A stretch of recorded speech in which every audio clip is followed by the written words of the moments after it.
បាទសូមជម្រាបសួរបាទបងប្អូនដែលគោរពស្រឡាញ់វត្ថុស័ក្តិសិទ្ធិទាំងអស់គ្នាបាទថ្ងៃនេះបាទបានរួចបានឲ្យភ្ញៀវបានមួយឈុតទៀតហើយបាទវ៉ាន់ភ្ញៀវនេះចំនួន4អង្គនេះគឺវ៉ាន់ភ្ញៀវបាទមាន1 2 3 4នេះបាទវ៉ាន់ភ្ញៀវបាទនេះគឺជារូបលោកឪបាទកំពូលភ្នំគិរីរម្យបាទហើយសាងចេញពីស្ដេចម្ញាក់ឯកទុតព្រៃបាទហើយក៏បានចោះរុនចោះឲ្យម្ចាស់គាត់ដែរដោយសារគាត់ឲ្យចោះ7រុនហើយគាត់សុំឲ្យយើងជួយបញ្ចុះបញ្ញាបាន3រុនបាទរូបលោកឪបាទកម្ពស់7រុន2បាទសាទៅបងប្អូនណាបាទគឺចម្លាក់ខ្ញុំឆ្លាក់ដៃ 100% បាទឆ្លាក់ដៃខ្ញុំផ្ទាល់បាទហើយសម្រាប់ពុកម៉ែបងប្អូនបាទដែលគាត់ចង់ឆ្លាក់បាទគាត់អាចទៅខ្ញុំបានបាទតាមលេខ Telegram នៅខាងក្រោមបាទសម្រាប់ពុកម៉ែបងប្អូនដែលគាត់ឆ្លាញ់ណាបាទរាល់តួអង្គផ្សេងបាទអាចតាក់ទងខ្ញុំបានបាទឬក៏ចង់ដឹងព័ត៌មានអីបន្ថែមក៏អាចតាក់ទងខ្ញុំបានដែរបាទហើយសម្រាប់អង្គលោកតាព្រះនិស័យចង្ក្រមនេះគឺយើងសាងចេញពីបាទដើមអំពិលបាទដើមអំពិលជូរយើងហ្នឹងបាទតែគាត់មានបញ្ញាក្អែកទុំបាទនៅខាងនេះបាទពីរអង្គនេះគឺដើមតែមួយទេបាទកង់ជាប់គ្នាប៉ុន្តែយើងកាត់ជាពីរបាទប្រភេទបើយើងនិយាយចំទៅយើងហៅថាបញ្ញាក្អែក7ជូរបាទប៉ុន្តែយើងឆ្លាក់នៅជាប់ដើមណាបាទដោយសារបញ្ញាក្អែកតូចអញ្ចឹងទុំនៅដើមអញ្ចឹងគឺយើងឆ្លាក់តូចបាទអញ្ចឹងកង់ពីរនេះគឺកង់ជាប់គ្នាអញ្ចឹងឆ្លាក់លោកតាព្រះនិស័យបាទចង្ក្រមទាំងពីរប៉ុន្តែយើងឆ្លាក់ដាច់មួយបាទយើងឆ្លាក់ដាច់មួយដោយសារអង្គនេះគាត់នៅជាប់ដៃបញ្ញាតិចបាទនៅជាកន្លែងជើងនេះបាទអញ្ចឹងយើងឆ្លាក់ដាច់បាទហើយសម្រាប់មួយអង្គនេះគឺគាត់ជាប់ច្រើនបាទជាប់ច្រើនអញ្ចឹងបើយើងឆ្លាក់ដាច់ទៅអាចនឹងផុតកន្លែងផ្លោកបញ្ញាហ្នឹងណាបាទអញ្ចឹងគាត់ឆ្លាក់ជាប៉ាណូទៅបាទហើយចម្លាក់គឺស្អាតណាបងប្អូនណាបាទចម្លាក់គឺស្អាតបងប្អូនមើលប្រភពលោកតាបាទមើលប្រភពលោកតាគឺខ្ញុំឆ្លាក់ដៃខ្ញុំផ្ទាល់បាទចម្លាក់ដៃ 100% បាទអញ្ចឹងបើសិនឪពុកម៉ែបងប្អូនបាទនៅតាមខេត្តបាទឬក៏នៅគៀកភ្នំពេញនេះបាទអាចមកដល់ទីតាំងខ្ញុំផ្ទាល់បានបាទឬក៏អាចផ្ញើអាវ៉ាន់មកតាមក្រុមហ៊ុនបរិបទធម្មបានបាទ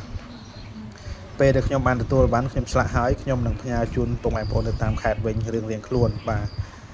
ហើយសម្រាប់ការឆ្លាក់គឺខ្ញុំធានាជូនពុកម៉ែបងប្អូនណាមិនឲ្យបាត់បង់អាវ៉ាន់ពុកម៉ែបងប្អូនទេហើយក៏មិនដូរបាទមិន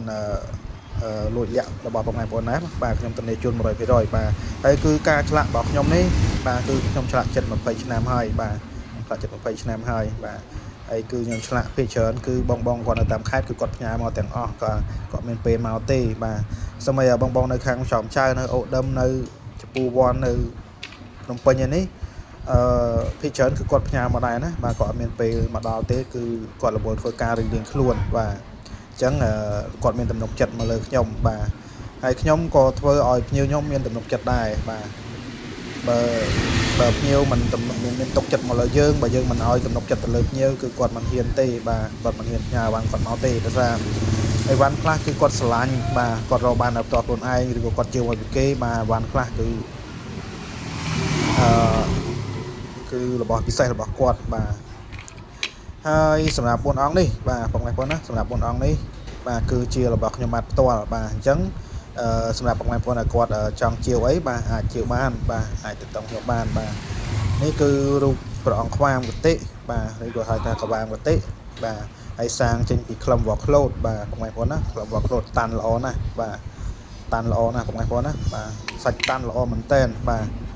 ហើយយើងធ្វើពណ៌8បងប្អូនណាពណ៌8បាទឬក៏ដៃ8បាទបងប្អូនខ្លះគាត់អត់តន់ស្គាល់បាទគាត់ហាំងពណ៌8ហ្នឹងស្អីគេបាទពណ៌8គឺដៃហ្នឹងហើយបងប្អូនណាបាទប្រហោះប្រភ័ក្របាទប្រកេះបាទដងខ្លួនព្រះអង្គភ្នែនបាទយើងត្រូវស្គាល់ទាំងអស់បាទនេះគឺក្លឹមវ៉ក្លូតបាទបងប្អូនគាត់ឆ្លាញ់គាត់អាចជឿបានបាទហើយសម្រាប់ពីរអង្គនេះបាទគឺយើងសាងចេញពីឆ្អឹងដំរីបងប្អូនណាអត់បានត្រឹមអត់បានតន់ត្រូវកមួនត្រូវប្រេងត្រូវអីច្រើនទេបាទយើងធ្វើឲ្យគឺយើងលាបប្រេងតែម្ដងបាទហើយសាច់គឺសាច់ដូចភ្លុកដូចអីចឹងណាបាទសាច់សបើថាយើងអត់តន់បានត្រូវកមួនត្រូវប្រេងបាទយើងធ្វើឲ្យគឺយើងលាបតែប្រេងតែម្ដងទេបាទគឺបងក្បាលទៅដូចគ្នាបាទមានប្រហោះ8ដូចគ្នាបាទអញ្ចឹងសម្រាប់បងប្អូនដែលគាត់ស្រឡាញ់បាទគាត់មាននិស្ស័យគាត់ចង់ចែកជាវបាទអាចតំណាក់តំណងខ្ញុំបានឬក៏ចង់សួរព័ត៌មានលម្អិតផ្សេងបាទសួរពីតួអង្គសួរអីបាទ មានចម្ងល់អីគឺអាចសួរខ្ញុំបានណាបងប្អូនមកហើយសម្រាប់ទីតាំងខ្ញុំបាទបាទគឺនៅខាងស្រុកអង្គស្នូខេត្តកណ្ដាលបាទផ្លូវជាតិលេខ4បាទគីឡូលេខ24ណាបងប្អូនណាគីឡូលេខ24បាទពុកម៉ែបងប្អូនមកដល់កន្លែងហ្នឹងបាទអាចទៅតាមខ្ញុំបានបាទតាម Telegram បន្ថែមបាទខ្ញុំចូលមកក្នុងបន្តិចបាទបងប្អូនណាមកដល់គីឡូលេខ24សម្រាប់បងប្អូនមកខាងឆ្វេងដៃមកពីភ្នំពេញនៅខាងស្នាមដៃបាទពុកម៉ែបងប្អូនមកពីខាងកំពង់ស្ពឺបាទនៅខាងឆ្វេងដៃនៅគីឡូលេខ24បាទហើយទីតាំងខ្ញុំបាទគឺខ្ញុំទទួលឆ្លាក់ជារៀងរាល់ថ្ងៃបាទហើយសម្រាប់បងប្អូនគាត់ចង់មកដល់បាទចង់មកគឺអាចទៅខ្ញុំមុនបាទទី1ខ្លាចខ្ញុំអត់នៅកន្លែងបាទអញ្ចឹងបងប្អូនមកពីឆ្ងាយមកអីបាទខកជើងខកដំណើរបាទអញ្ចឹងគឺតាក់ទងមកខ្ញុំមុនណាបាទហ្នឹងហើយបាទអញ្ចឹងវីដេអូនេះបាទក៏សូមជម្រាបលាពុកម៉ែបងប្អូនដល់ប៉ុណ្ណឹងបាទអរគុណច្រើននិងជម្រាបលាពុកម៉ែបងប្អូនដល់គ្នាបាទ